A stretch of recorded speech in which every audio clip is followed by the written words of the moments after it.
এক নর এবং এক নারী থেকে, মানে আদম এবং হাওয়া থেকে সৃষ্টি করেছেন। এরপর আল্লাহ পাক বলেন, সৃষ্টি করার পর আল্লাহ আমি তোমাদেরকে বিভিন্ন জাতি এবং গোত্রের মধ্যে বিভক্ত করেছি। কেউ চৌধুরী বংশের হবে, কেউ ভুইয়া বংশের হবে, কেউ গাজী বংশের হবে। বিভিন্ন গোত্র জাতির মধ্যে আমি বিভক্ত করেছি তোমাদের পরিচয়ের জন্য। কিসের জন্য? আপনি কে?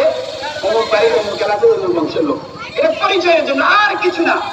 তবে এরপর আল্লাহ বলেন, তবে এটা শ্রেষ্ঠত্বের মানদণ্ড না।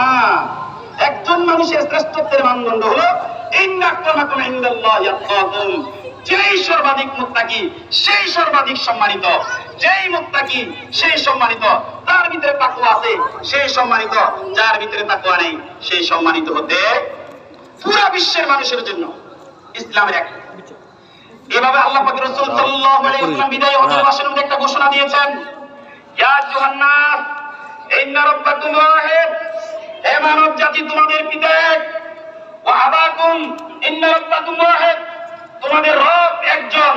ওয়া ইন্না আবাকুম ওয়াহিদ, তোমাদের পিতা আদমও একজন।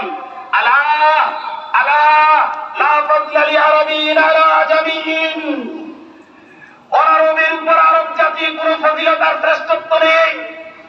ওয়ালা লি আজামিয়্যিন আলা আরাবিয়্যিন, কোন আরবের উপর অনারবি লোকের কোন শ্রেষ্ঠত্ব নেই। ওয়ালা লি আহমার আলা আসওয়াদ,